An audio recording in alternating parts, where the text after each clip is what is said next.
Deputado, boa noite ao senhor. Muito obrigado por nos atender aqui em Oeste Sem Filtro. A minha pergunta é mais no âmbito político.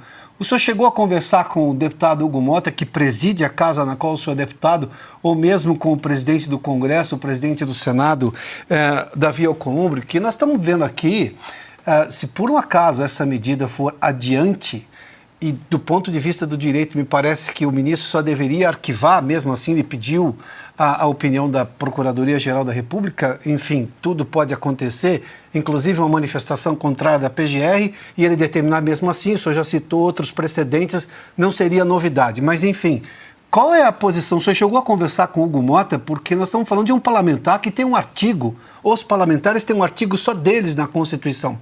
A inviolabilidade que o senhor faz como parlamentar, e o senhor está representando sempre o país porque é um parlamentar 24 horas por dia, isso não muda em nada. O senhor teve alguma conversa com o deputado Hugo Mota, pelo menos? Não, Adalberto, não tive. Eu tenho certeza que o presidente da Câmara, Hugo Mota, ele é muito ciente de tudo isso que está acontecendo. Ele certamente tem uma opinião sobre isso tudo, mas é difícil imaginar, me colocando no lugar dele, que ele consiga brecar essa ânsia persecutória do Alexandre de Moraes. Né? Eu ficaria só com o Hugo Mota porque o Davi Alcolumbre é presidente do Senado, então a esfera de atuação dele é com relação aos senadores. Mas o que o Hugo Mota poderia fazer, caso Alexandre de Moraes decretando a minha prisão, é colocar em votação para que seja decidido pelos deputados sobre a manutenção da minha prisão ou não. Né? E aí eu vou trazer à tona aqui uma lembrança de que quando o deputado Daniel Silveira foi mantida a prisão dele, além de terem enganado os parlamentares nos bastidores, que muita gente dizia, não, recebi uma ligação de uma autoridade aqui, é só para ele ficar 1 a 2 semanas, vai ser só um susto. Né? Ou algumas pessoas falando, olha, queria muito votar pela soltura dele, mas o presidente ou o líder do meu partido acabou me pedindo aqui, por favor, para deixar ele lá, que é só durante alguns dias. Essa oportunidade, o deputado Daniel Silveira ficou preso por 367, 368 votos. Vamos lá, Daniel Silveira fez um vídeo, algo que não é reprovável.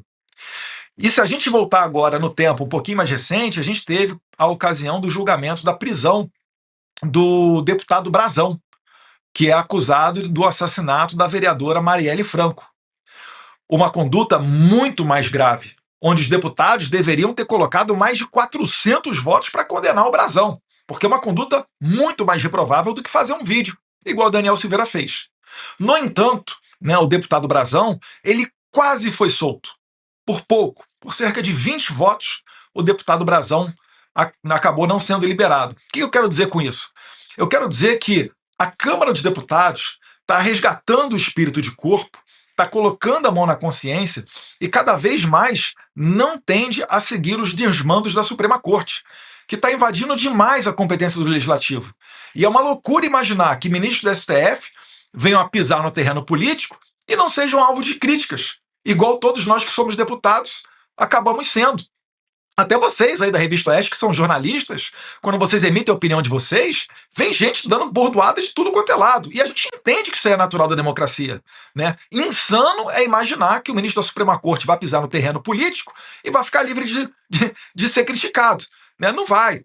Prova disso é até que o Alexandre de Moraes não consegue sair na rua, ele não consegue ir no restaurante. Ele também está vivendo uma prisão dentro da casa dele ou apenas indo para ambientes controlados. Eu sei que até em eventos fora do país ele quer olhar a lista das pessoas que vão estar no jantar privado com ele. Olha só, veja se isso daí é uma vida feliz. É claro que não. Agora, ele, por algum motivo, um sentimento pessoal, uma pressão violenta de alguém de fora, não sei, né? Ele insiste em sempre dobrar a aposta. Então, como nós não temos saídas, a gente vai também fazer o possível para ver se a gente consegue segurar ele. Claro. Mais de 97.500 telas interessadas aqui na nossa discussão. Carlo Cauti, uma pergunta também para o deputado Eduardo Bolsonaro? Sim, muito boa noite, deputado. Obrigado pela entrevista. Deputado, eu queria pegar o gancho dessa sua última fala, porque, de fato, o senhor explicou muito bem. Existem leis nos Estados Unidos que podem provocar sanções graves contra não só o ministro Alexandre de Moraes, mas, no caso, por exemplo, contra o próprio Procurador-Geral da República, caso ele aprove essa retirada do seu passaporte, contra até membros da Polícia Federal que obedecer a ordens ilegais ou ilegítimas do ministro, toda a cadeia de comando, até a pessoa que intimou de forma ilegal algum deputado, algum senador, ou quem quer que seja. Na sua opinião, por que essas pessoas, sabendo do que pode acontecer, estão insistindo, estão continuando a atuar dessa forma claramente ilegal, evidentemente ilegal, e não aliviam, não mudam de posicionamento? Afinal, Trump ganhou, mostrou que não está de brincadeira e isso terá consequências. Por que, na sua opinião, eles insistem nessas ilegalidades? Olha, eu só consigo ver uma razão para isso, né? Lá atrás, quando tudo isso começou, ninguém imaginaria que o Trump seria eleito e que a gente estaria vivendo agora uma clara situação onde o Alexandre de Moraes pode ser sancionado, né? Seja através da Lei Magnitsky ou das sanções OFAC, que é a sigla em inglês para Escritório Internacional de Controle Financeiro. Então, lá atrás, ocorreu meio que um acordo, é o que eu imagino, né? É a única hipótese que eu consigo pensar. Então, lá atrás ocorreu algum acordo onde falaram: tudo bem, Alexandre, você é o ponta de frente, vai lá, bota a cara, faz o que for, e a gente vai estar aqui atrás te dando respaldo. Só que agora a coisa foi longe demais, né? E aí, realmente, existe essa hipótese de que outras pessoas, para além do Alexandre de Moraes, também sejam dragadas para essa esfera de sanções. Eu, obviamente, não falo pelo governo norte-americano, né? Eu não posso cravar aqui quando isso vai acontecer ou se vai acontecer, mas eu acho que é muito provável que acontecerá. E, como eu estou falando, eu estou traçando paralelos, precedentes abertos agora, nesse atual governo Donald Trump, né, com a sanção, por exemplo, do Karim Khan, que é o procurador do Tribunal Penal Internacional. Mas a gente não precisa exercitar tanto a imaginação. Os Estados Unidos já sancionou ministros da Suprema Corte de outros países, né, juízes eleitorais da Nicarágua, né, o ministro do STF da Venezuela, o Michael Moreno. Então são pessoas que, no final do dia, acabam não podendo sair do seu próprio país e não conseguem abrir uma conta bancária, porque o banco que abre uma conta para pessoas sancionadas, ele acaba, né, tendo problemas também com o sistema financeiro mundial, né, acaba não podendo usar as comercializações através de SWIFT, né, porque quando você compra uma blusinha da Shein e ela vem lá da China, você talvez possa até não imaginar, mas nessa transação, para a execução dela, para a liquidação dela, em algum momento, isso vai passar para um supercomputador dos Estados Unidos. Isso vai precisar de um código automático SWIFT. E aí você vê que a sua compra não vai ser realizada. E as sanções OFAC, vale a pena dizer, todas as pessoas que contratam com um sancionado ou que têm alguma relação de proximidade com ele, também tomam as mesmas penalidades. Então a pessoa ela se torna uma leprosa, né? Ela realmente, né, a palavra popular apropriada é a pena de morte financeira.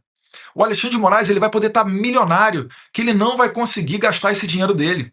Ele vai ter problemas, por exemplo, né, para entrar em outros países. Se você tiver um visto americano, você pode entrar no México, você pode entrar na Indonésia, você pode ir para vários outros países, porque os sistemas migratórios internacionais eles se comunicam.